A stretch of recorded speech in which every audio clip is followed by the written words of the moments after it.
Hey! Welcome to the live show. Bonjour. That's Canadian. It's French Canadian. Oui. That's on our TikTok, right? We did TikTok. Oui. Check it out. Yeah. What do we got going? Oh, we got a bunch of things going on. Oh, hey, shout out to Brentwood, who gave us this mug when you presented this week. Yes, I was at Brentwood. I was at Brentwood College this week. We were doing some presentations, and they gave us a mug, and we will add it to our mug collection that we have up on the top here. You kind of can't see it, but it's up there for sure. So. Thank you everyone for joining us. Thank you everyone who was waiting for us in the chat. Apparently, we got some new nicknames. Apparently. Yeah. Interesting. Yeah. Thank you for joining us. Those of you who joined us from the Instagram brand tour. Is that who I am? I thought you were Scooter. I don't.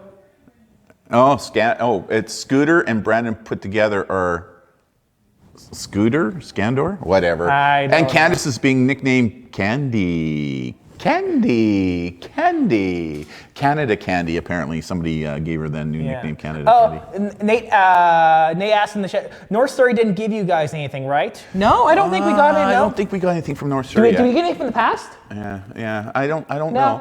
A lot of schools we go to, I mean, they give us stuff. Sometimes they don't, but we love doing stuff. Like we got. It's hard to see, but we got the Chelan County Sheriff's Office when we were just there last week. They gave us their patch, which was kind of cool. So we'll do shout outs here on the show when we get something. So before we get going, how can people connect with us, ask us questions? Well, as usual, everyone, please leave comments in the chat, ask us questions. We love engaging and talking with all of you here on the show. That's why we're here on YouTube. So let's get on with the topics we have for today. So what do we got going on the update? On the update, we got a couple things. Let's kind of highlight the things we did this week. Yeah. So this week we were busy. We were very busy. We were busy. Hell yeah. Yeah, I was at St. Mike's. I was at Brentwood College, and then I was over at Van Tech. And what were you up to? I did St. George's. I did the parents. I had over 130 parents that night, which was fantastic. 130? 130.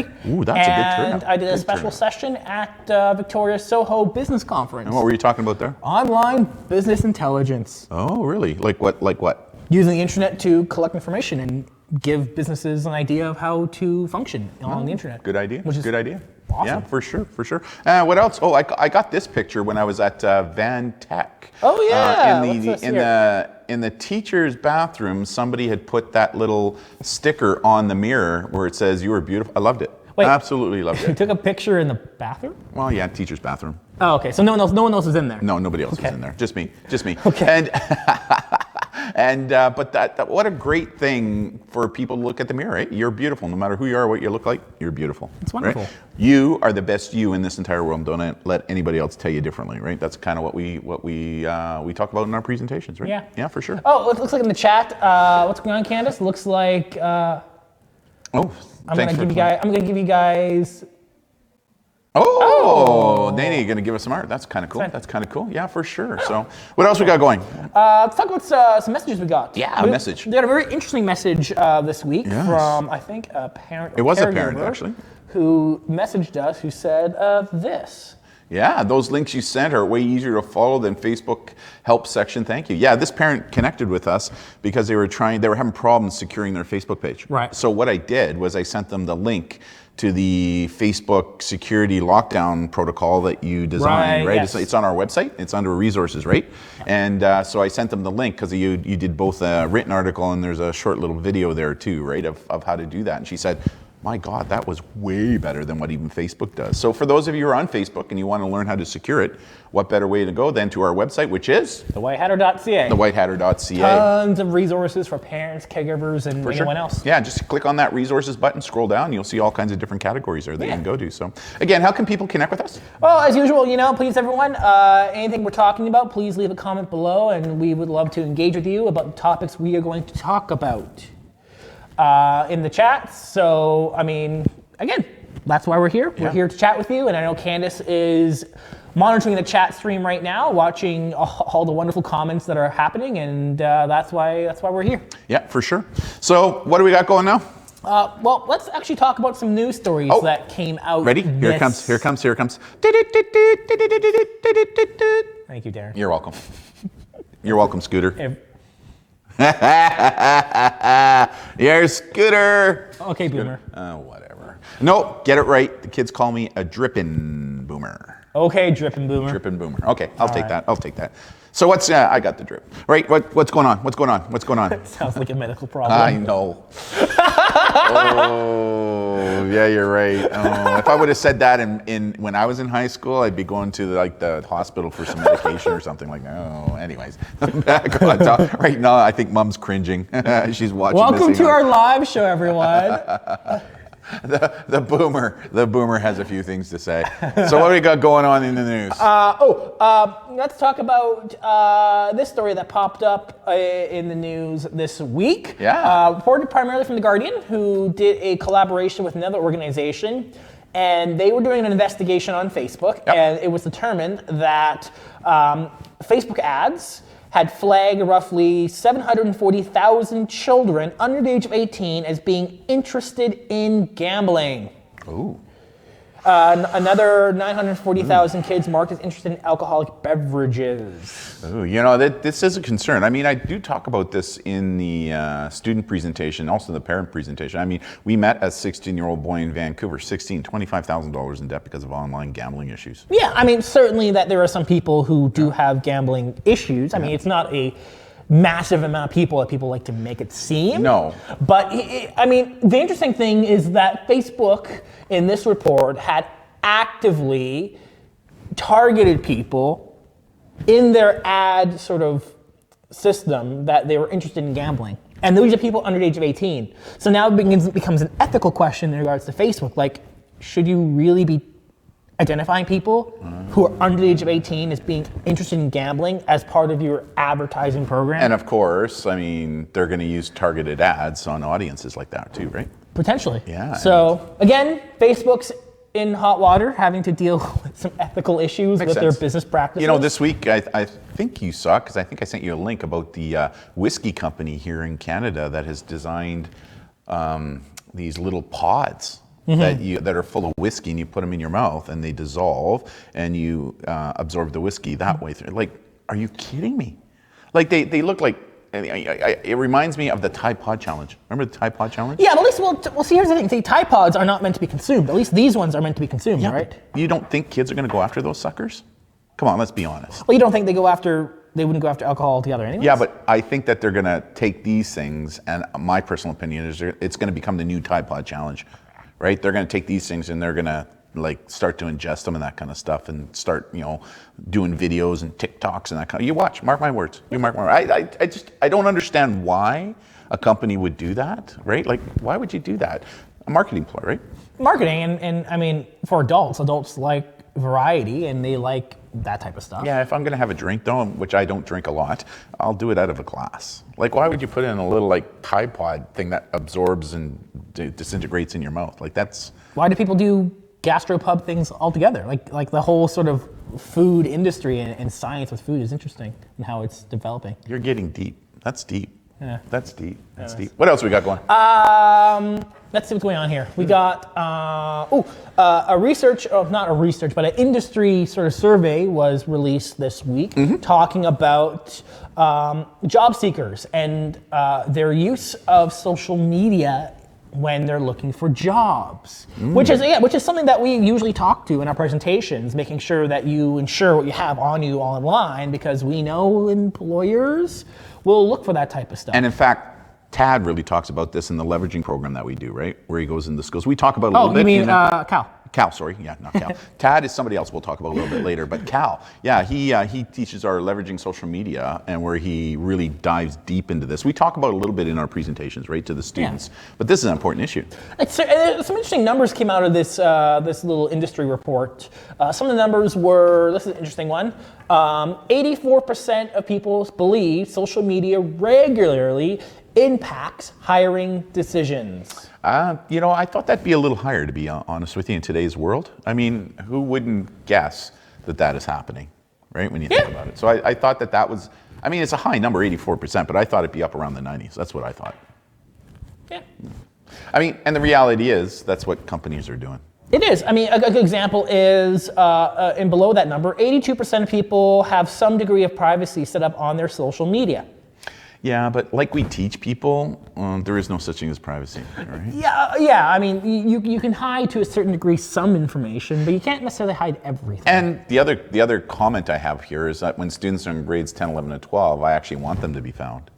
Right? The whole idea is to stand out from the crowd so that, when you're applying to a college, university, or even a job, you can use your social media as leverage to get you into those places, right? So here's the interesting thing, because the study also talked about, if you look at the middle number there, 40% of people said they made an alias account. Yeah, I think the reason they're doing that, though, is to try and, that's maybe kind of like a Finsta account, like Instagram, where kids will create a second account where they can be more like kids or like teens without fear of something that they're doing that maybe is a little dumb, a little stupid, not coming back and haunting them and that kind of stuff. But I mean, in today's world, a good example, I'm a boomer, you're a millennial. You millennials are getting up in years now. Sorry, you're a dripping boomer. Sorry, right, dripping boomer. But if you run a company as a millennial, I think you're gonna have a little bit more leeway for young people doing things in social media because you were brought up that way. Yeah, I totally agree with you. I think different generations have different tolerances for certain appropriate behavior. For sure.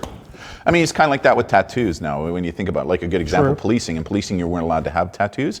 Now it's okay to have tattoos, right? Why? Because it was, as long as they're not offensive tattoos, right? But why? Because cultural norms have changed. And I think we're going to see the same thing with social media as well. I think as the millennials get older and the Gen Zs get older and they now become the bosses, that they're going to be a little bit more forgiving. But having said that, I mean, I still think it's really important for those who are watching to understand that everything we do online, I don't care if you're in a Finstagram or a secondary account or a fake account, that everything we do online is public, permanent, searchable, exploitable, copyable, shareable, and it's all for sale. And just because you have a Finsta account doesn't mean that people can't associate that Finsta account with you. Right? So that's just a reality. So, well, what about this interesting number where 50% of people said they don't think employers should be allowed to look for candidates' social media? Well, if you post it on, if you post it on social media, it's called social media because it's social. And what are you doing? The chat. Oh, so people want to see the Sarah girl, so you started to get close to me? You want to snuggle? Oh, come on, son. Yeah, you're my son. Yeah. Hey, but it's, the reality is that if you put something up on social media, it's going to be there for everybody to see. And put yourself in the position of an employer. You don't think you're going to do your due diligence? Now, I do agree with the Office of the Police, or the Office of the Privacy Commissioner here in this province, that there needs to be certain boundaries, right? Certain goalposts put in place for employers to do that. Yeah, employers still have to follow the human rights code. Yes. So, like, you can't not hire someone because you see something on their social network that they have a human right to do. A good example is when it comes to LGBTQ rights. Yeah. Just because someone is a member of that community doesn't mean that, you see it online, you can't hire them. Because you see that. You have to. You cannot not hire. You cannot not. Thank you. Yeah, you're welcome. Double negatives. Yeah, double negatives. Yeah, whatever. You just ooped. Everyone's going on in the chat about our snuggle and hugs. Whatever. It's the only one I ever get from this guy, trust me. I have to force it. Candace just said true. Come on! But the reality is, employers, I mean, policing is a good example. Before we hired somebody, we would have a look at their digital dossiers to help us make a decision. Is this the type of person that we want to hire, right? What are you doing? Candace is putting in the chat, he's not a hugger. Oh, yeah, whatever. Yeah, whatever. I'm a hugger. Wow, Kilos. Wow. Okay. What else we got going? Great autocorrect, right? Oh, here we go. Next slide. What else we got going? Interesting one. We got a report from FBI saying hackers are finding ways to bypass two-factor authentication. Really? We've seen this growth of security issues in the last couple months. Yeah. But we do encourage TFA, right? Two-factor authentication is great, but I think what this article is talking about and what the FBI warned, it's not perfect. Right. A good example is for people who use two-factor authentication, for those of you who don't know, basically if I'm logging into an account, I will have to provide a password and a number that's generated automatically from either a text or an app. Right.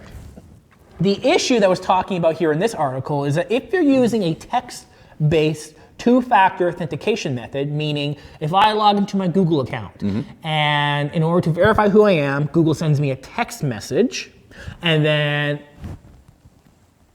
Just trying to get close to you like you got close to me.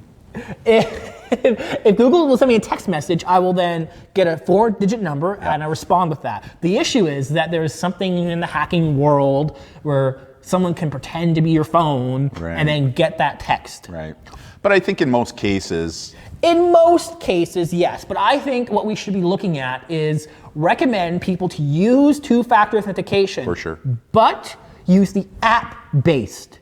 Oh. So use the LastPass one or the Google Authenticator one. Don't use text messaging. And because even if you lose your phone, then you can't recover. So text-based two-factor authentication, not so great. Yeah. All right. What else we got going on? Oh, people in the chat going, it's time for 3-step verification, or I want 5-step verification. I don't even know what that would look like an iris scan or something. I don't know. 1, 2, 3, 4, 5. It's Halloween, so I thought I'd do that. The Halloween show is the next show. I know, but it's today's kind of the warming Thanksgiving up. show. There is some kind of Halloween-y things. Like, look next to Trolga, we got a little bit of a jack-o'-lantern there. Yeah, we're getting there. You know, we got the Scarecrow. We got the Scarecrow. Sally, and then we got Scooter in behind your shoulder. Scooter 2000. Scooter 2000 there. So we're getting there, but I know that next week Candace is going to go crazy on this set, right? Oh, she said in my ear, we're going to Michael's. Oh God. All right. Oh God. What's our next one? This is kind of ties in with what we just talked about. This kind of ties in. Twitter. No, really, we're sorry we sold your security for boatloads of cash. Hilarious. What happened with that? Okay, so again, two-factor authentication. So on Twitter, there's a two-factor authentication method, meaning extra security. You put your phone number to Twitter. Twitter will text you a number to verify who you are. Well, apparently, when you enter your phone number, Twitter took that data and it was packaged with its advertiser portfolios. You'd say it isn't so. Yeah. So, and that's not how two-factor is supposed to work. It's supposed to be you put your phone number, it's separate for security. So let me guess, Twitter apologized immensely. Basically. Yeah. So again, app-based. Use an app-based verification, not a phone number. There you go. There you go. What else we got on? Still kind of related. In the news. Phishing. Ooh. Phishing attempts increased 400%. Many malicious URLs found on trusted domains. Interesting. It is. So again, we've seen phishing growth over the past couple years because most technical security issues like viruses, they exist, but they're nowhere near as big of an issue as they used to be. Right. Phishing, manipulation is the bigger concern. For sure. You can always upgrade a laptop, can't always upgrade a human. I like how I'm pointing at you with that one. Nice. I just read an article yesterday from a detective constable in Toronto. His name's Ken, and he's with their cybercrime unit. And he was interviewed yesterday, and he actually said that there was a 300% increase in cybercrime, i.e. ransomware, being reported to their department over the past year. 300% increase, right? And a lot of it as a result of phishing attacks, right? And social engineering that goes on. It's like we say, the weakest link is always the human link, right? For sure. And this is, and what's really interesting, he kind of supported our beliefs in that these groups, they're now actually forming criminal groups that are specializing in this area. And they're not necessarily going for the big fish anymore. They're going for the medium-sized and smaller-sized businesses or organizations like schools and hospitals where they know. So again, what are some of the things that these medium to small businesses can do to help minimize this increase in phishing and ransomware? Well, obviously the first thing is have an understanding what to look for. Obviously this ransomware usually is first initiated from a phishing attack. Right. It's phishing, someone thinks they're downloading something legitimate, but it turns out not to be. So look out for that. Have proper security in place. A lot of antivirus programs have the ability to start to stop ransomware from activating. Right. but you need to have that program. So and you can't depend upon that, right? Because you can't always depend. Because no. that software is more reactive than it is proactive in nature. Oh, 'cause most people certainly. But it's still something that they should be doing, right? Yeah. Yeah. And I think they should also be training their staff on what is phishing and social Oh, engineering. Right? definitely. And then also having proper backups. That's one of the Good biggest point. issues, because ransomware would not be effective if people always have backups. Right. Or sometimes ransomware ransoms the backups. So having a disconnected storage system that is your backup is going to be important. Is that what you call air gapping it?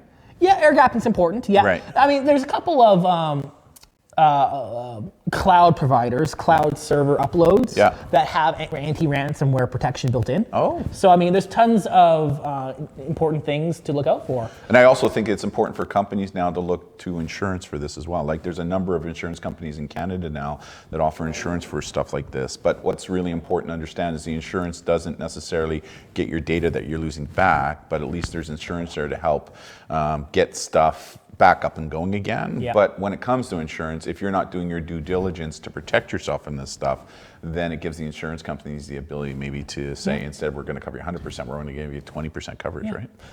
TipVids has a wonderful comment chat. I saw a catfish on a kid game called Animal Jam. You know what? Wherever kids are, there are going to be those people who want to prey upon our kids, right? It's not necessarily the app or the game, it's how people are using it. Well, even then, I mean, I see this a lot as well, where kids, teens will also try and catfish each other. Yeah. So it's not, even though there's a catfish, it doesn't necessarily mean it's someone who's going to be malicious in nature. They're just trying to trick people because they can do it. So it doesn't necessarily mean a catfish is going to lead to criminal activity. It could be just someone pretending to be a different individual for the sake of pretending to be a different individual. For a form of lower level mischief. Yeah, potentially. Yeah, kind of thing. So yeah, I mean, we see that. We get messages all the time on Instagram. That's true. People asking us, hey, you know what? Yeah, for sure. This person's a catfish, I think. What to do? And then basically the question is, have you given them any personal information? No. Yeah. Okay. But on the flip side of the coin, we've also been contacted by many, many young people and even adults who have been really catfished for the purpose of sextortion, money, that kind of stuff, right? So Yeah.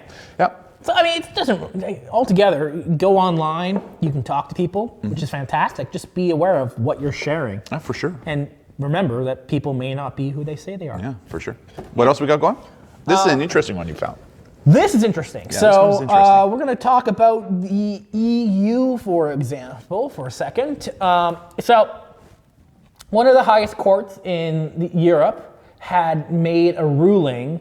Basically, if a social media platform is forced to delete content from their platform, in order to fall and be within Europe's law, it must delete the content on all versions of their social network. How are they going to enforce that? Well, here's the example. So basically, what used to happen, which generally kind of still does happen, is let's say something is illegal on Facebook in Europe. Right. Facebook's now ordered to delete something. Usually what happens is that Facebook will delete that, whatever it is, on the European version of that platform. Yes. Because many networks and websites have different versions for different countries. What Europe is saying is in order to fall within Europe's law, you must delete that content on all versions. But what if that content is not illegal in Canada? Well, here's the thing. This is an issue. We're seeing. Because that happens, right? It happens. There are things that are illegal in different countries. Yeah. But most social networks, most apps, most companies, they usually function on the most strictest law that they have to apply by. Right. Which is usually Europe. Right. So whatever the policies are of Facebook here in Canada or the US, generally their policies mirror what they can and cannot do in Europe, because Europe generally has the most strict rules. This is going to be an interesting one to follow. Social media, big companies are in a very interesting day and age where all these different countries are having all these different rules about the internet. The question now is, how do companies I mean, who have a we've been global- talking about this over one of our past shows, where the whole idea now, where they're talking about wanting end-to-end encryption on everything, right, with all social networks for our privacy. It's a great idea when you think about it, but there's some downsides to that as well, right? Like, Yep. what about individuals that are trafficking in child pornography, or who are actually catfishing for the purposes of extortion? Yep. Like, how are we going to get access to that if it's encrypted? You're not going to be able to, right? And it now gives these platforms the ability to go, well, we knew nothing about it because we couldn't see it because it was fully encrypted. Well, here's the thing. Even if we should have a debate about this, where you be one side, I'd be the other side. Right. We should do a pre-recorded I'd debate. be right every time. Okay. But the issue is okay, if Facebook or whatever app, WhatsApp, is required to have a backdoor for Yes. governments and police to access, Yeah.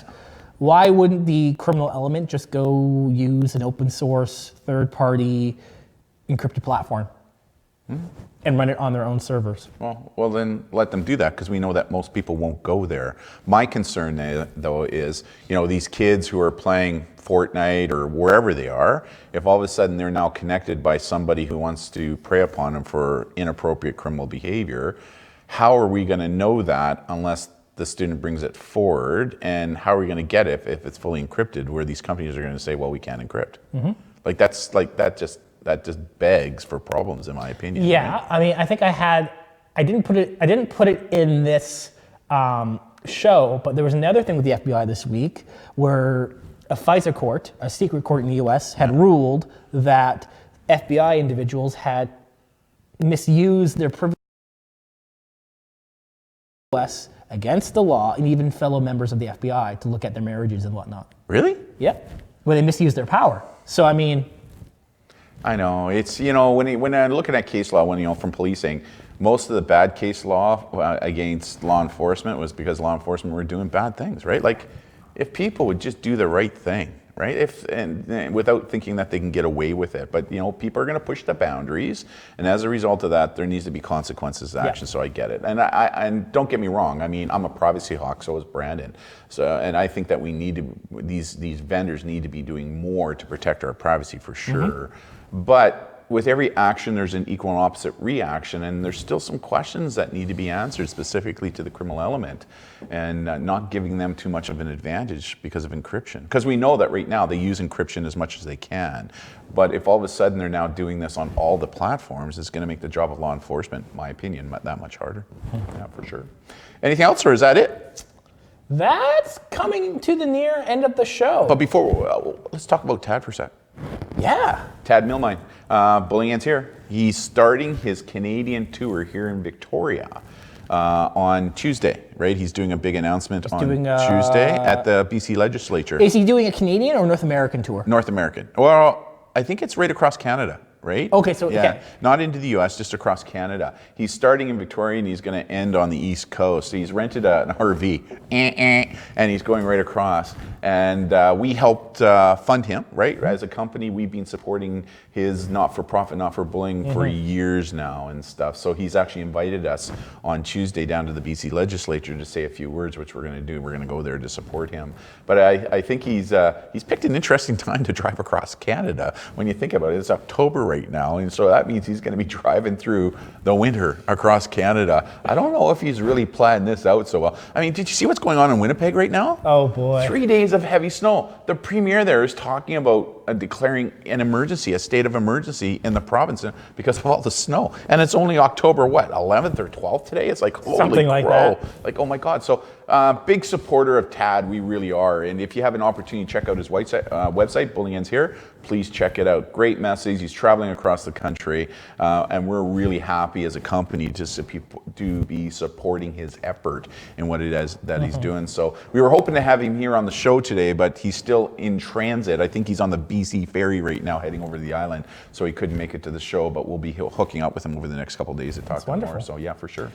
So we have our next show is going to be October 20th, and that is going to be the show. Is that the Halloween show? It's the show before Halloween, so that will be our Halloween show.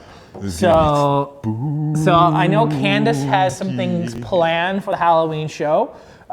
So look forward to that. Are we gonna be wearing something? Apparently, we're wearing costumes or something. Really? Apparently, so I've been informed. Wow. So big plans for the Halloween show, I guess. Yeah, and Looking forward to the next show? Yeah, looking forward to the next show. TP Vids. By the way, thanks for helping me and my sister in the past. I'm very thankful. Oh.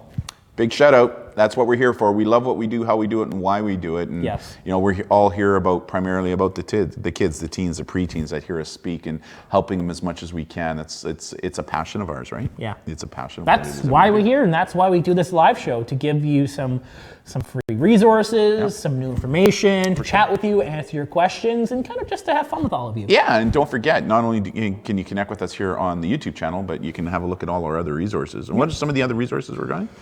Resources? Yeah, well, the other social networks that we're on. that Oh people yeah, can so we're on Instagram. Yeah.